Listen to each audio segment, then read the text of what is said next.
Ladies and gentlemen, please welcome to the stage, Fuquan Bilal. Good morning, good morning, good morning. Good morning to you. Good morning to you. Good morning, good morning, good morning to you. Good morning, everybody. How you doing today? Good? Not great? Fred actually must have found my speech. He did a great job. So I actually started off in this business of real estate in 1999. I had a full-time job. I'm making a six-figure salary, and my family actually was in a business doing on the lending side. My brother had a brokerage, and he was trying to convince me to be a loan officer, and I didn't want to wait 30 days to get a paycheck.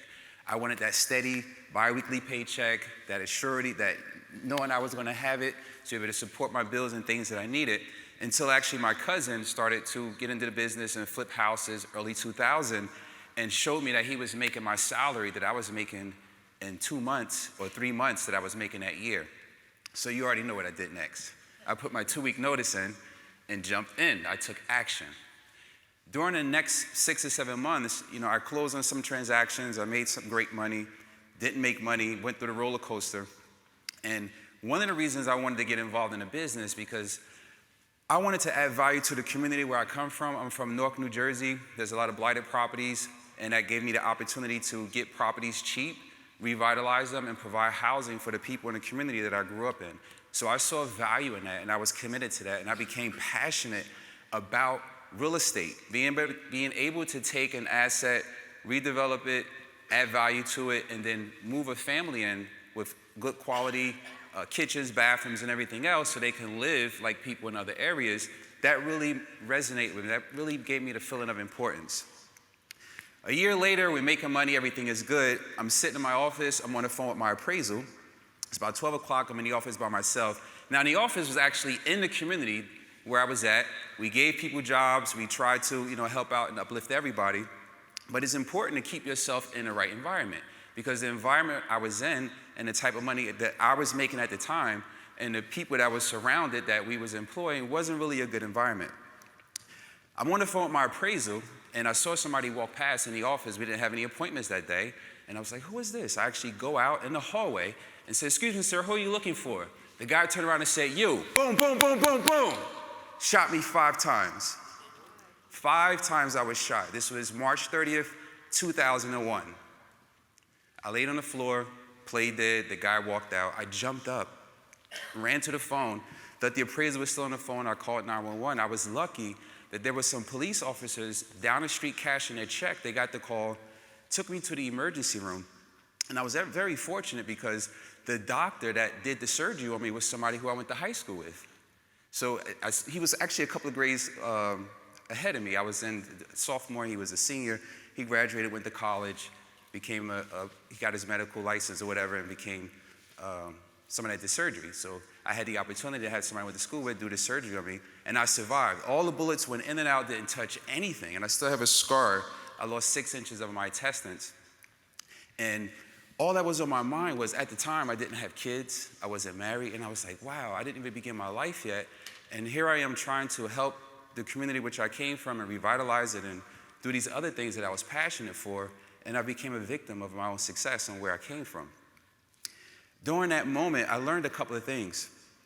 First of all, I learned once I get out of this, I had to have kids right away so I can, leave something behind and have that family life that I was wanting to develop. The other thing I learned was that I was very committed to what I wanted to do.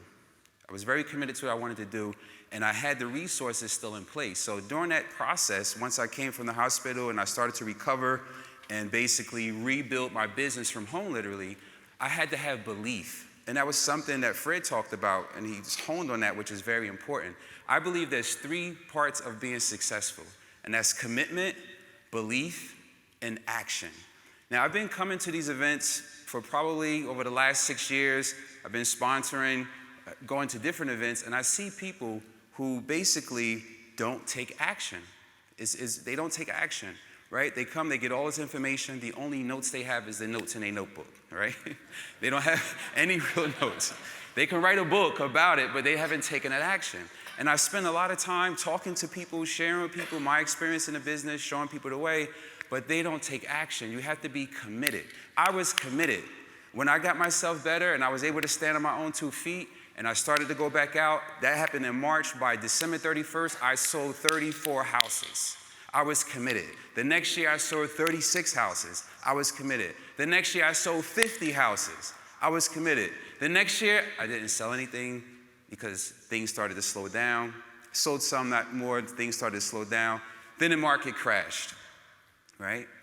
Then after that happened, I got divorced. You know, the financial situation caused the problems at home.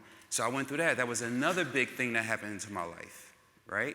And I begged my wife, I'm a father of 2, 16 and 10 now. I begged my wife at the time, I don't want another man to pass his influences to my kids. Give me that responsibility, please. I want that responsibility. So I was fortunate, right? I had to give up everything materialistic that I had to get that responsibility. So that was another adversity I had to overcome. But I believed that I would get my business back on track and still be able to take my kids to the level I wanted to take them at. And I had the faith and I was committed to doing it. And I took the action, right? You have the ability to do the same thing.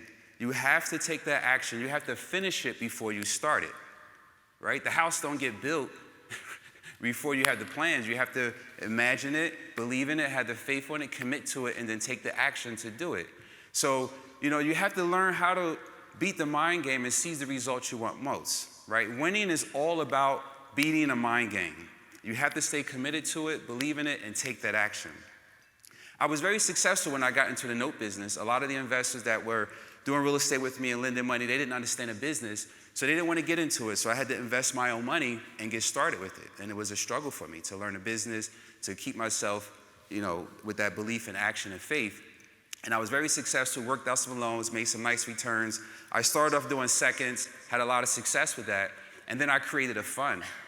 And then I was like, oh my God, how am I gonna do this? I've never actually had this thing where I could raise money, and I wanted to raise all of this money, and I had doubts and fear and everything else. It's okay to have fear, just don't let fear have you, right? You have to use that fear as motivation to stay committed to your beliefs and then take the action, right? You have to constantly self-motivate yourself every single day. Use that fear to take action, right? So once I got started, for me, it was like, you know, being passionate about it and staying committed to it. And then everything else became easier. I envisioned myself, I saw it, and then it happened, right? Everything going well. A few years later, my kids, everything going well. My mom actually has dementia. So now I have to move my mom in with me. Now I have my 2 kids and my mom, and I'm like, oh, wow. How am I going to travel to these events? How am I going to still go build this business? This was at the beginning when I was building this business, 2013, somewhere around there, 2012. When I launched the fund in 2013, I still had to come out, I still had to do these events, and I had all this stuff going in the background, right? But no one can ever tell that I had all this stuff going on because I was committed, I believe, and I was constantly taking action. No matter what adversity came, I was going to take action. So there's no excuse for any of you who have been coming to these events a couple of years, taking notes and not taking action. There's no excuse. There's a lot of, like I mentioned yesterday on the panel, a lot of great resources in here that you can leverage. So you need to take that action. If you believe in it, if you spent the money to be here and the time to be here away from your family, then when you leave here, you should take that action, right? So everything's going well. I got my mom into like doing yoga and everything else because I do a lot of yoga and self, healing and all that great stuff. She's doing well now and she's able to function normal. A couple of years go by, everything's going great. So I'm really excited about that. And I just keep saying, life is going to punch you in the face every time you think everything is going well. It's waiting for you. It's waiting for you, right? So you got to keep going and stay committed, believe, and have that and take that action. My latest adversity is I have now custody of my niece. So my sister is having some issues with alcohol, and basically I had to take the responsibility to take my niece on because I didn't want her to go to a home. So now I have my 2 kids, my mother, and my niece, right? I'm a single parent. So I don't care what excuse you have or what reason you're not taking action, but there's no reason why you shouldn't be, because I have all these things going on in the background, but I'm committed, I believe, and I constantly take action. I use that as my motivation, and I have more of a reason why I have to be more successful than I was when I first started, right? The real wealth is within.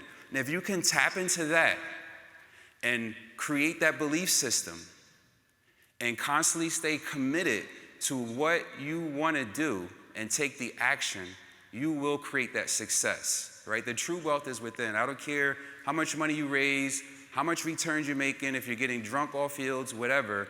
If you don't have that wealth within, nothing else counts. And you're going to get that from the 3 pillars of success: commitment, belief, and action. Now, I journal all the time, which is a good habit I do in the morning after I work out, my routine and all that good stuff. And actually, as I was journaling, I was writing down some of the things that I procrastinate with. I was being a tire kicker and things like that. And as I was journaling, I was like, wow, this is getting good. And basically, I started to see it actually developed into a book. Well, it's not a book, it's actually a pamphlet. My buddy Matt Kelly bought it. He said, hey, I got your pamphlet. I paid $15 for 20 pages. So it turned into a pamphlet, but it's a quick kick in the behind to keep you on track. I actually have some by the booth. It's a book like this that I've been passing out. They are already actually signed. If you guys want to get that, you can stop by my booth and pick up a copy. It's for free, it's not for sale. And I really want you guys to take from this, the 3 pillars of success is to stay committed, believe in what you want, and take the action to get it. That's my time. Thank you.